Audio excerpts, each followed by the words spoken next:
Oh, hello. So I am so excited for today's show, so I thought let's just jump right in. Our first guest tonight is the curator for depth and detail, carved bamboo from China, Japan, and Korea. So please welcome Douglas Wagner.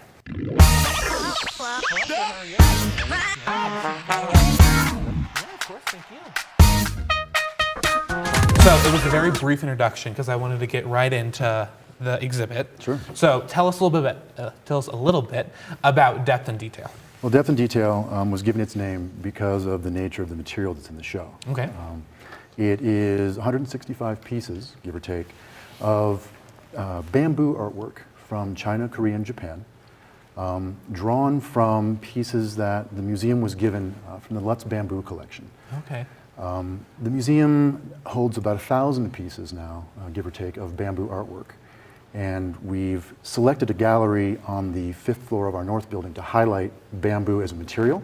Okay. And depth and detail focuses on a selection of these objects that focus on bamboo carving, as opposed to bamboo weaving that's often done, or utilitarian objects. These are objects that were primarily made for appreciation as artworks, and most of them are carved in pretty high relief, although there are different kinds of carving that you see as well. Okay.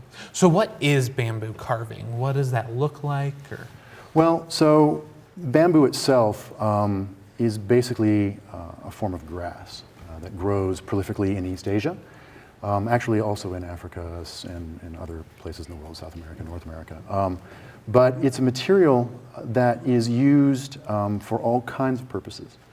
And so when you talk about carving bamboo, you're talking about carving two different parts of a similar plant, or the same plant. One is the stalk itself that grows above ground, right? Usually columnar with segments called nodes, right? We're familiar with how that looks. And inside is hollow. So you might carve the exterior in relief with scenes, or you might take the interior skin in some cases and peel that off and inscribe in that and scratch through that surface. So you have different kinds of carving, like you would wood, only you use either the stalk itself or, in fact, a couple of the pieces that we'll look at tonight, the part that grows underground, which is like sort of, it's often miscalled the root, the rhizome of the piece. It tends to be more solid, and so you can make three-dimensional sculptures out of it. Very cool. Talk about some of those pieces that you've made. Well, to discuss the stalk itself, because it's hollow, and inside it has these little diaphragms that grow where the nodes are. And so it's often used for containers. Sometimes it's for flower arranging. The piece that we'll take a look at is actually a brush holder. The stalk was cut at a level where the node itself could function as the base inside, so it's actually contained. And it would have been used for holding brushes in scholarly pursuits, painting, calligraphy, that kind of thing. But in the scholarly pursuit, you also have these ideals that go with being a gentleman scholar. And so the scene that is carved around this particular piece reflects some of that ideology and some of what a scholar might aspire to.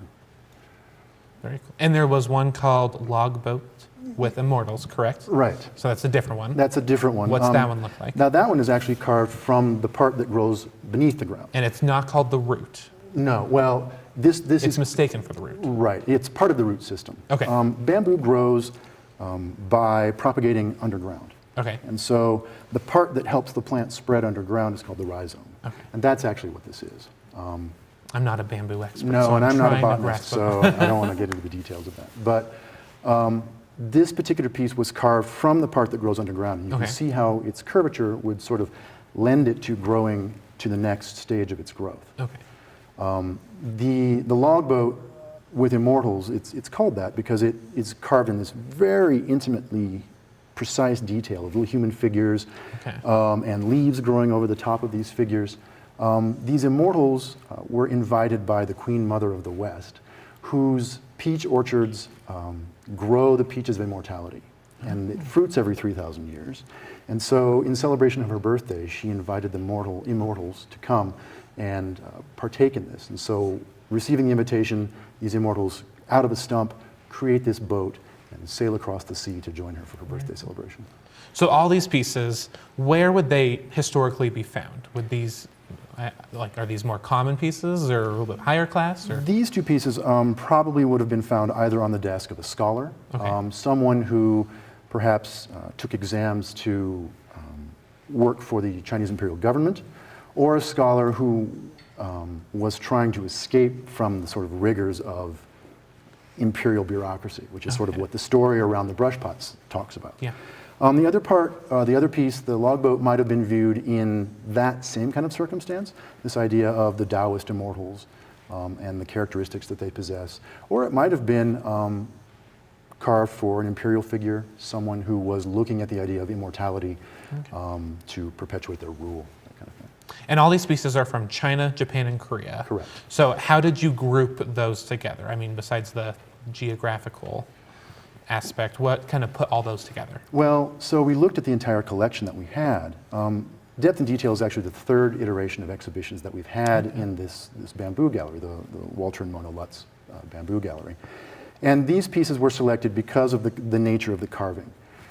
We've sort of historically chosen themes that allow us to draw from the breadth of the collection. So the previous one was Texture and Tradition, which dealt with Japanese woven baskets. So in this particular case, we took some of the finest examples of the carved works that we had and looked at some of the ideas that were sort of pan-Asian, the idea of immortals or the idea of the scholar, personal effects, things that people might have carried on them for writing, those kinds of things. So it was less about the country where they came from and more about the material, the way it was being carved, and some universal themes. Awesome. Very cool. And how did you get involved with this? So what's your background? Well, so I'm actually the assistant in the Asian Art Department, and not technically the curator of the exhibition. For years I worked with the department's previous curator, Ron Otska, who had a very close relationship with the donor's family, Walter and Mona Lutz, and their daughters and other family members that participated in the collecting of this bamboo collection. So over the years, from the 1970s, we've had a relationship where either the pieces were on loan at Denver at one point or over the last couple of decades being sort of progressively donated to the museum. And so there was always an eye that this collection would somehow reside in Denver, and we wanted to provide a permanent space to highlight bamboo as a material and the way it was used. So Depth and Detail is just one way that we're selecting pieces from this collection. I see. And then what other pieces have you worked on? What got you to this point working? What prepared you for Depth and Detail, I should say? Well, I mean, you have to have a good sense of Asian culture in general, right? You can look at bamboo as a plant. It's a remarkable thing, right? And it's not just a biological marvel. It also figures prominently in Asian psychology and mythology, ideology. You know, it's praised for its resilience in extreme conditions. It's known for its uprightness, for its growth. It's evergreen in winter. So it has all these connotations. But then you also have to look at the reasons that the pieces were carved or the images that are being depicted. Because without understanding the underlying story, these are just beautiful objects without a context. Yeah. Awesome. Well, thank you so much. That was wonderful. That was a pleasure. Yeah, you can check out Depth and Detail right now at the Denver Art Museum.